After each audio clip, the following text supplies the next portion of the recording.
आशा करता हूं आप सब बहुत अच्छे होंगे। मेरा नाम है सिद्धांत अग्निहोत्री। स्टडी आईक्यू पे आपका बहुत बहुत स्वागत है। दोस्तों, आज हम बात करेंगे सलमान बिन अब्दुल अजीज अल सौद। बहुत लंबा नाम है लेकिन हम इनको सलमान अल सौद ही बोलेंगे। सऊदी अरेबिया की बेसिकली हम बात करेंगे। दो लेक्चर आएंगे, एक तो सलमान बिन सौद पे आएगा, सलमान बिन अल सौद पे आएगा। दूसरा मोहम्मद बिन सलमान पे आएगा। ठीक है, तो ये लेक्चर एक बैकग्राउंड लेक्चर होगा।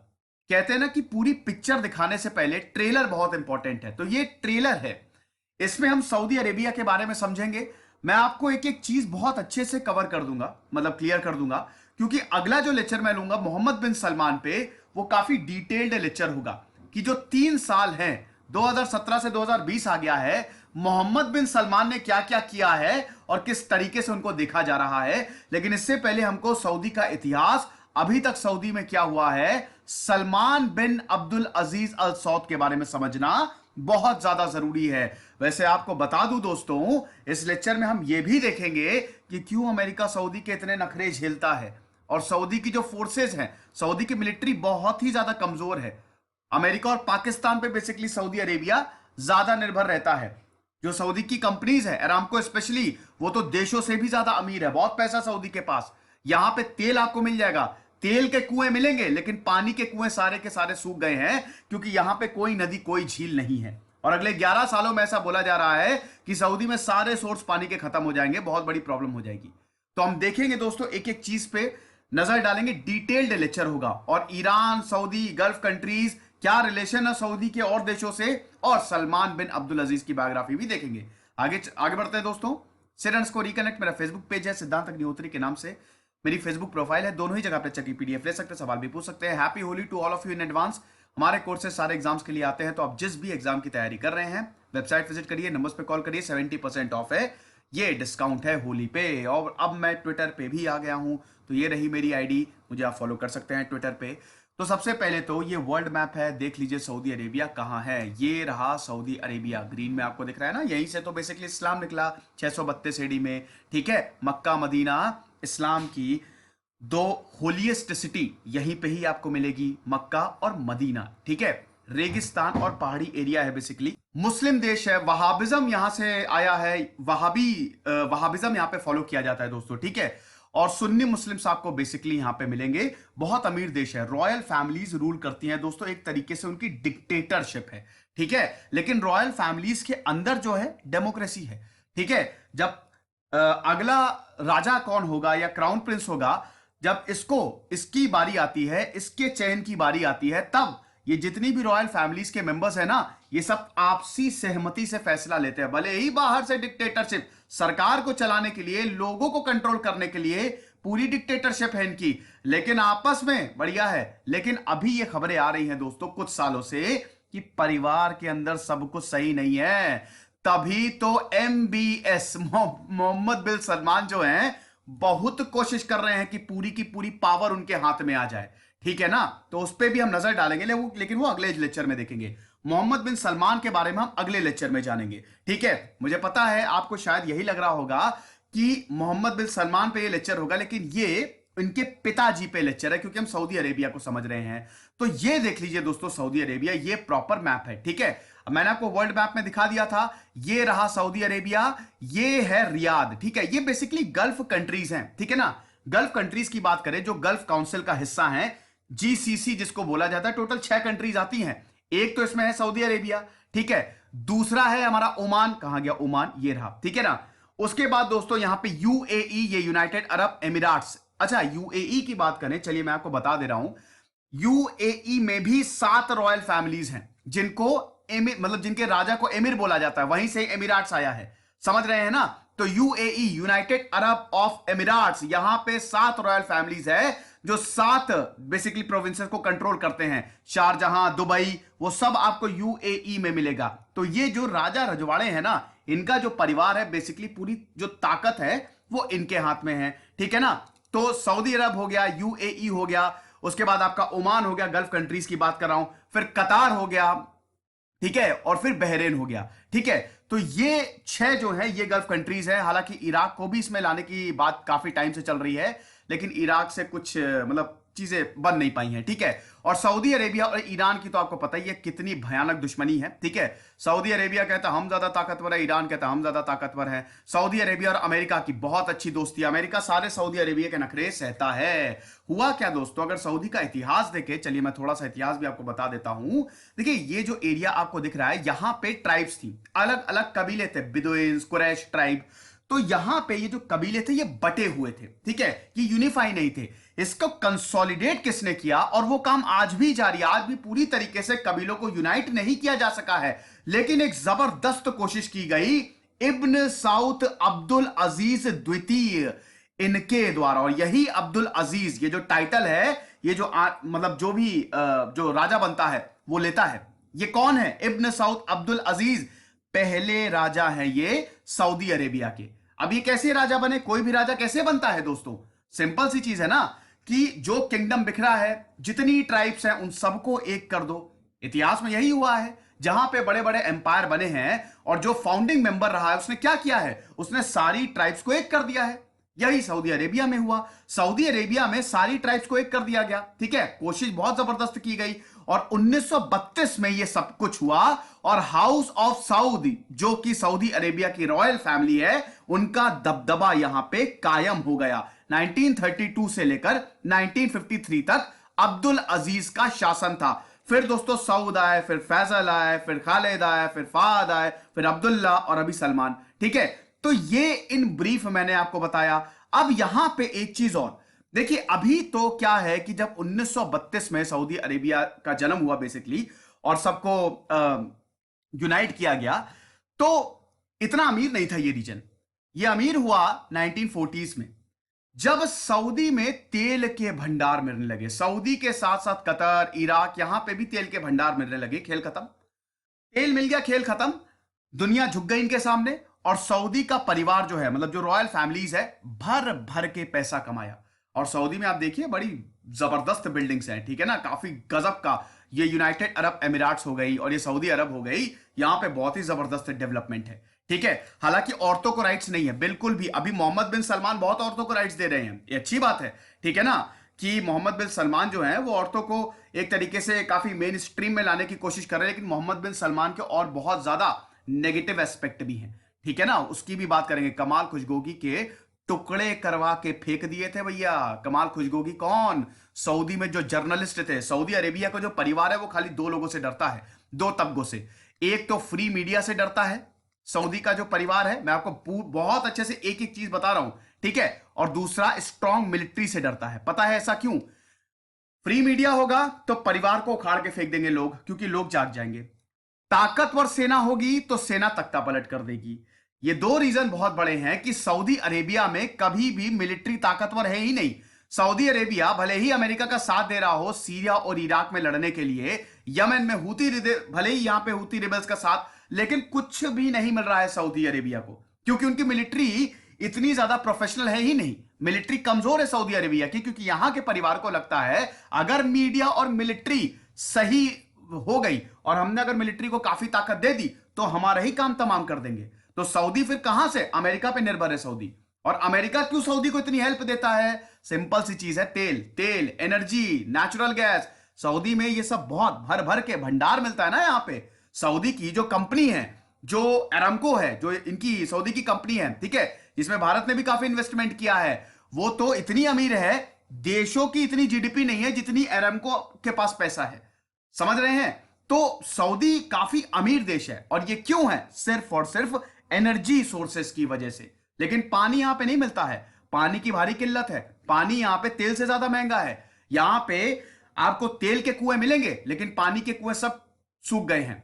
तो सऊदी, क्योंकि सऊदी में ना ही कोई नदी है, बारिश होती है वो भी एक दो दिन के लिए होती है, और ना ही कोई झील है, तो सऊदी में पानी कहां से आता है? अंडरग्राउंड वाटर, वो भी डिप्लीट हो रहा है। तो बहुत ज्यादा दिक्कत है, ये चीजें भी देखनी पड़ेगी। तभी तो सऊदी ने अभी जब से मोहम्मद बिन सलमान आए हैं, विजन 2030 तक पूरे सऊदी अरेबिया को रिफॉर्म कर देंगे, और ये करना पड़ेगा। तो हम देखेंगे अब इनके पिताजी, जिनकी बायोग्राफी हम रिव्यू कर रहे हैं, उनका क्या रोल है, हम ये चीज देखेंगे। और सऊदी अरेबिया के जो रिश्ते हैं, आसपास के देशों से बहुत अच्छे नहीं है, ईरान से तो बिल्कुल भी अच्छे नहीं है। अच्छा, ये जो आप देख रहे हैं ना, ये देखिए, ये स्ट्रेट ऑफ हॉर्मोज है, सबसे इंपॉर्टेंट स्ट्रेट ऑफ हॉर्मोज। जितना भी बिजनेस होता है, जो तेल का सब जाता है ना, वो यहीं से ही जाता है। छोटा सा जो आप देख रहे हैं, ईरान ने अगर इसको ब्लॉक कर दी, समझ लीजिए, तो पूरी दुनिया तेल के लिए तरस जाएगा। तो स्ट्रैटेजिकली ये बहुत ज्यादा इंपॉर्टेंट है। ये रहा रेड सी, ठीक है, ये बहुत इंपॉर्टेंट है रेड सी। ये उसके बाद फिर इसको पर्शियन गल्फ कहते हैं, क्योंकि यहीं से ही पर्शियन एम्पायर निकला था। फिर ये गल्फ ऑफ एडेन, ये अरेबियन सी। आई होप ये सब चीजें तो आपको पता ही होंगी, नहीं होगी तो आराम से इसको पॉज करके देख लीजिए। समझ गए? मैंने बहुत अच्छे से समझा दिया, वेरी गुड। ये हायरार्की है दोस्तों, ये देख लीजिए, ठीक है। सऊदी में सबसे ऊपर कौन होता है? राजा।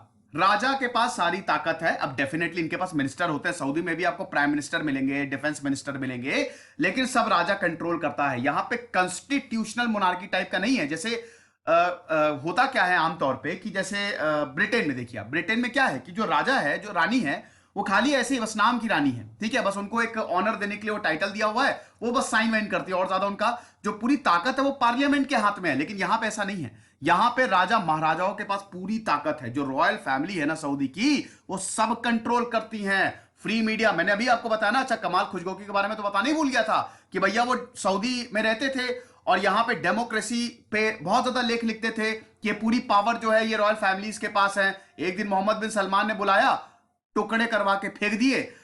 मान भी लिया इनकी फैमिली ने कि हमने किया है, तब भी अमेरिका कुछ भी नहीं बोला। अमेरिका सऊदी जो करता है, जहां अमेरिका मिडिल ईस्ट में घुस जाएगा, कहीं पे भी घुस जाएगा, लेकिन जहां सऊदी की बात आएगी अमेरिका चुप हो जाता है। अमेरिका और सऊदी की दोस्ती बहुत पुरानी है। क्यों? क्योंकि सऊदी जो है वो अमेरिका की बहुत मदद करता है, आर्थिक रूप से और स्ट्रेटेजिक पॉइंट ऑफ व्यू से भी, ठीक है ना। तो ये चीज है। उसके नीचे आता है क्राउन प्रिंस, ठीक है। तो जो राजा हैं वो है सलमान अल सऊद, जिनकी बायोग्राफी हम रिव्यू कर रहे हैं। और क्राउन प्रिंस हैं, MBS आप याद रख सकते हैं, मोहम्मद बिन सलमान, ठीक है ना। तो मोहम्मद बिन सलमान क्राउन प्रिंस है। हालांकि इस समय प्रेजेंटली मैं बात कर रहा हूं, जो पूरी ताकत है वो मोहम्मद बिन सलमान के ही पास है, ठीक है ना। तो ये जो पावर है ना, ये पूरी इन्हीं के ही हाथ में है। और उसके बाद फिर रॉयल फैमिलीज आ जाती हैं, ठीक है। तो ये सारी चीजें, इतिहास मैंने आपको बता दिया। तो अब अगर हम सलमान अल सऊद की बात करें, तो इनका जन्म 1935 में हुआ था, ठीक है। जी किसके बेटे थे? First monarch of Saudi Arabia, जिनके बारे में अभी मैंने आपको बताया था, अब्दुल अजीज इब्न सऊद, उनके बेटे थे। उनकी बहुत सारी बीवियां थी, बहुत सारे बेटे थे, 25वें बेटे थे। बाप रे! सलमान अल सऊद की बात करें तो ये इब्न अल सऊद के 25वें बेटे थे। वैसे बच्चों के मामले में सलमान अल सऊद भी पीछे नहीं है। इनकी भी 3 बीवियां हैं और 13 बच्चे हैं उनसे, ठीक है। और उन्हीं में से ही एक है मोहम्मद बिन सलमान, जिनको सबसे ज्यादा ये पसंद करते हैं, ठीक है। तो ये चीज है। उसके बाद दोस्तों, अब एक रॉयल परिवार में जन्म हुआ है, चांदी का चम्मच लेके ये जन्मे हैं। अब आप खुद ही सोच सकते हैं किस तरीके से इनका पालन पोषण किया होगा। बेस्ट एजुकेशन मिली इनको, जो भी सुविधा थी सब घर में उपलब्ध थी, कोई भी कभी भी दिक्कत हुई ही नहीं, ठीक है। जो कैपिटल है यहाँ की रियाद, सऊदी की कैपिटल है रियाद, जो यहाँ की मतलब कैपिटल सिटी है, तो वहां पे इनकी पूरी पढ़ाई हुई। और रियाद पैलेस जो है, जहां पे ये सारे के सारे जो मतलब ये जो रॉयल फैमिलीज है वो रहती हैं, हाउस ऑफ सऊद रहता है, ये रियाद में ही रहता है। बहुत ही आलीशान पैलेस बनाया है, ठीक है। तो ये चीज है। 1954 में दोस्तों, जब ये 19 साल के थे, ठीक है, तब इनको रियाद का डेप्यूटी गवर्नर बनाया। और फिर 1963 आते आते इनको प्रोविंशियल गवर्नर बना दिया। ये इंपॉर्टेंट है। रियाद को बदलने में सलमान का बहुत बड़ा हाथ है, ठीक है। रियाद उस समय इतना बड़ा नहीं था। इसी दौरान मैंने अभी आपको बताया कि 1940s के ही दौरान यहां पे तेल के भंडार मिलने लगे। तो जब तेल के भंडार मिलने लगे, उससे पैसा बहुत ज्यादा आने लगा, ठीक है। अब जब पैसा आने लगा तो उसको यूज भी करना था। तो यहां पे सलमान के बारे में ये बोला जाता है कि इन्होंने बहुत सारे फॉरेन इन्वेस्टर्स को इनवाइट किया कि आइए आप यहां पे निवेश करिए, ठीक है। जब तक ये रियाद के गवर्नर रहे, तब तक ये पूरी दुनिया गए। सलमान को, अभी इस समय सलमान राजा हैं, और इनको राजा बनाने का सबसे बड़ा कारण यही था कि इनके रिलेशन इतने बढ़िया हैं, डिप्लोमेटिक रिलेशन इतने बढ़िया हैं इनके, और पूरी दुनिया से जबरदस्त तरीके से तालमेल बिठा के चलते हैं ये। इसीलिए ही इनको राजा बनाया गया 2000, अगर हम बात करें 2012 में, ठीक है। तो ये चीज है। तो 2011 तक तो ये प्रोविंशियल गवर्नर रहे रियाद में। और रियाद के लिए, जैसा कि मैंने बताया, कि वहां की डेवलपमेंट के लिए इन्होंने बहुत ज्यादा काम किया, ठीक है। और एक तरीके से रियाद को एक मेट्रोपोलिस सिटी बना दिया, बहुत बड़ा शहर जहां पे सारी सुविधाएं थी, ठीक है। टूरिज्म के हिसाब से रियाद को बहुत अच्छे से डेवलप किया और पूरी तरीके से यहां पे शहर को बदल के रख दिया, ठीक है। आप जमाल खुशगोगी मैंने कमाल खुशगोगी बोल दिया था, आई एम रियली सॉरी। ठीक है, जमाल खुशगोगी जो थे वो सलमान अल सौद को काफी ज्यादा क्रिटिसाइज करते थे। ठीक है, और वो तो डेमोक्रेसी के लिए ही एक तरीके से मतलब बोलते थे कि डेमोक्रेसी आनी चाहिए। जब तक ये रॉयल फैमिलीज है तब तक तो डेमोक्रेसी आ नहीं सकती। कई बार प्रोटेस्ट भी हुए, अरब स्प्रिंग यहां पे भी आया था। सऊदी की सरकार ने अरब स्प्रिंग को पूरी तरीके से दबा दिया था, और यहां पे एक 17 साल के लड़के को जान से मार दिया था। ठीक है, अल नमीर कुछ ऐसे नाम था उसका। ठीक है, अली निमिर कुछ इसी तरीके से नाम था। वो 16 या 17 साल का था और 2012 में प्रोटेस्ट कर रहा था, जिसकी वजह से बहुत ज्यादा छीछालेदर हुई थी सलमान अल सौद की कि ऐसा कैसे कर सकते हैं। सऊदी में देखें तो जो कानून है वो बड़े तगड़े हैं। ठीक है, यहां पे पब्लिकली 1000 कोड़े मारे जाते हैं अगर आप ब्लास्फेमी करते हैं, इस्लाम के खिलाफ बोलते हैं। यहां पे गर्दन भी काट सकते हैं भैया, लेकिन तब भी अमेरिका कुछ नहीं बोलता है। अब देखिए अमेरिका की ये चालाकी, ये पूरी दुनिया को पाठ पढ़ाता फिरता है, लेकिन जहां उसका इंटरेस्ट होता है, जहां पैसा आ जाता है ना दोस्तों, वहां सब धर्म और सारी चीजें साइड में हो जाती हैं। ठीक है, मेन इंसान पैसा ही देखता है, कैपिटलिस्ट नेचर है भैया।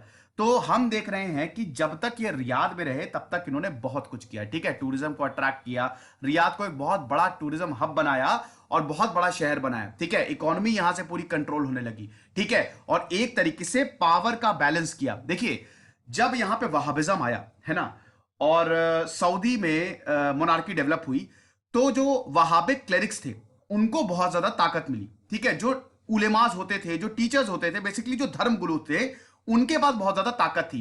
और ये पावर स्ट्रगल जो है ना हमेशा चलती रहती है। अभी मैंने आपको बताया कि सऊदी में बहुत सारे कबीले हैं, बहुत सारी ट्राइब्स हैं, और उनको जोड़ने का काम अभी तक चल रहा है। अब इतना ज्यादा पैसा है सऊदी के पास, पैसे के दम पे आप सब कुछ खरीद सकते हैं। ठीक है, तो यहां की ट्राइब ज्यादा कुछ बोलती ही नहीं, क्योंकि इतना ज्यादा तो यहां पे पैसा है। ज्यादा कुछ हुआ, लो पैसा, ऐश करो, कोई प्रॉब्लम नहीं है। तो ये प्रॉब्लम ये है कि यहां पे पावर का इंबैलेंस हो सकता है। ठीक है, कि कभी कोई उलेमा ने बोला कि आप हमारी बात नहीं मान रहे, हम आपके सामने खड़े हो जाएंगे। कभी लोगों ने बोला कि हमको डेमोक्रेसी चाहिए, हम आपके सामने खड़े हो जाएंगे। मिलिट्री खैर इतनी ताकतवर है नहीं, और कभी ट्राइब्स बोल सकती हैं। तो यहां पे सलमान ने प्रॉपर बैलेंस ऑफ पावर बनाया। ठीक है, तो इसीलिए इनको बड़ा ही इंटेलिजेंट राजा बोला जाता है। ठीक है, कि जो इन्होंने किया रियाद के लिए वो कमाल था। अब दोस्तों मेन 2011 के बाद होता है। 2011 तक तो ये रियाद के ही गवर्नर रहे, लेकिन उसके बाद हम देखते हैं इनको डेप्यूटी प्राइम मिनिस्टर बनाया गया और मिनिस्टर ऑफ डिफेंस बनाया गया, नेशनल सिक्योरिटी काउंसिल का भी मेंबर बनाया गया। ठीक है, ये जो 3 सबसे इंपॉर्टेंट पोस्ट हैं सऊदी अरेबिया की। इसी दौरान अमेरिका भी गए, यूके भी गए, उधर बराक ओबामा और डेविड कैमरून से भी मिलके आए। फिर 2012 में इनको क्राउन प्रिंस बना दिया गया। क्राउन प्रिंस मैंने बताया कि सेकंड हाईएस्ट पोस्ट है, और उसके बाद फिर इनको राजा बना दिया गया। 2015 में सलमान को 79 इयर्स के थे, इनको राजा बना दिया। ठीक है, अब्दुल्ला का देहांत हो गया जो इनके हाफ ब्रदर थे। ठीक है, 2005 में किंग अब्दुल्ला ने, राजा अब्दुल्ला ने थ्रोन को संभाला था। इनका देहांत हो गया 2015 में, और उसके बाद सलमान को अगला राजा बनाया गया। बस एक बार इनके पास ताकत आई, तब इन्होंने अपने काम करने शुरू कर दिए। लेकिन ये काम बड़े अलग तरीके से थे। अब देखिए सलमान को जब गद्दी मिली है, जब सऊदी अरेबिया मिला है, तो वो डायनेमिक नहीं है। ठीक है, अब उनकी उम्र हो चुकी है, अब इस समय 84 साल के उम्र हो चुकी है दोस्तों। इनको ऐसा भी बोला जाता है इनको अल्जाइमर हो गया है, नहीं ऐसा बोला क्या जाता है, हो ही गया है, इनको याद नहीं रहता कुछ। तो अब यहां पे जो सलमान फैसले लेंगे ये सऊदी के भविष्य के लिए लेंगे।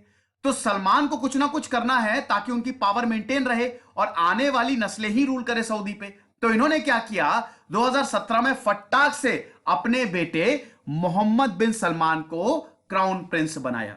ठीक है, और यह सबसे इंपॉर्टेंट डिसीजन था। ठीक है, कि 2017 में मोहम्मद बिन सलमान को क्राउन प्रिंस बनाया, और डिफेंस मिनिस्टर भी है मोहम्मद बिन सलमान, और डेप्यूटी प्राइम मिनिस्टर भी है मोहम्मद बिन सलमान, अभी की बात करें। ठीक है ना, तो ये सारी चीजें मोहम्मद बिन सलमान के जो रिफॉर्म्स है उन्होंने तो बहुत तेजी से काम किया है। अब इनका भयंकर क्रिटिसिज्म भी होता है और कुछ इनके काम भी बहुत जबरदस्त है। हालांकि अभी मोहम्मद बिन सलमान बहुत ही एक यंग है एक तरीके से, अब ये 35 साल के हैं। मोहम्मद बिन सलमान की बात करें तो बहुत ही कम उम्र में इनको सत्ता दे दी गई है। लेकिन अब इसमें सलमान क्या करें, क्योंकि वो तो 84 साल के हो गए हैं, वो ज्यादा दिन तक तो जिंदा रहेंगे नहीं। और एक बार अगर जब जैसे ही मतलब वो चाह रहे हैं कि अगर मेरा देहांत भी हो तो सऊदी का जो भविष्य है वो सुरक्षित रहे, तो इन्होंने तुरंत ही कैबिनेट में रिशफल किया और अपने ही लोगों को बैठाया। और वो इसीलिए था ताकि सऊदी का फ्यूचर जो है वो सेफ रहे। तो अब हम इनके रिफॉर्म्स की बात करते हैं। रिफॉर्म्स की बात करें तो देखिए, सऊदी में बहुत सारी वेलफेयर स्कीम चलाई जाती हैं लोगों को खुश करने के लिए। सब्सिडीज बहुत सारी दी जाती है, लोगों को खुश भी करना चाहिए, क्यों नहीं करना चाहिए। अगर लोग उठ खड़े हुए, और यहाँ पे रॉयल फैमिलीज को हमेशा ये डर तो सताता ही है, लेकिन अब जो है सब्सिडीज को काटा जा रहा है, ठीक है। अब यहाँ पे जो वेलफेयर स्कीम चालू है उनको कंट्रोल किया जा रहा है। अगर फॉरेन पॉलिसी की बात करें तो अमेरिका का तो बिल्कुल साथ देगा। सीरिया और इराक में जो अमेरिका ने जंग छेड़ रखी है, सऊदी साथ में खड़ा हुआ है। फिर इधर यमन से बॉर्डर शेयर करता है सऊदी, तो यमन में भी प्रॉब्लम है दोस्तों, हूती रिबेल्स की प्रॉब्लम है। जहां पे भी रिबेलियन की प्रॉब्लम आती है, ये सऊदी जो है उसको दबाने की पूरी कोशिश करता है। 2011 में जब अरब स्प्रिंग आया था, पूरी जो मिडिल ईस्ट है वहां पे डेमोक्रेसी के लिए, जहां पे तानाशाही थी उसको खत्म करके डेमोक्रेसी लेके आओ, उस पर मेरा पूरा सेपरेट लेक्चर है, आप देख लीजिएगा। तो सऊदी में भी आंख पहुंची थी, लेकिन सऊदी की सरकार ने इसको दबा दिया था, तो यहां पे तो कोई डेमोक्रेसी नहीं आ पाई। लेकिन यहां की अब जो रॉयल फैमिलीज है उनको बहुत ज्यादा खतरा लग रहा है कि प्रॉब्लम हो सकती है। फिर दोस्तों इन्होंने रिलीफ फंड्स भी चलाए हैं। जो रिफ्यूजीज आते हैं, सिविल वॉर चल रहे हैं, यमन में सिविल वॉर है, सीरिया में सिविल वॉर है, तो रिफ्यूजीज आते हैं, उनको किस तरीके से रिहेबिलिटेट करे, किस तरीके से मदद कर सके, बहुत ज्यादा इन्होंने पैसा भी खर्च किया है, ठीक है। तो ये सारी चीजें थी, ये लेक्चर था दोस्तों। अब अगले पार्ट में हम मोहम्मद बिन सलमान की बात करेंगे। ये तो मैंने आपको पूरा समझा दिया, बैकग्राउंड क्लियर कर दिया। अगले पार्ट में हम मोहम्मद बिन सलमान के बारे में देखेंगे, उनका लेक्चर थोड़ा लंबा होगा। खुश रहिए, पढ़ते रहिए। दिस इज सिद्धांत अग्निहोत्री साइनिंग ऑफ।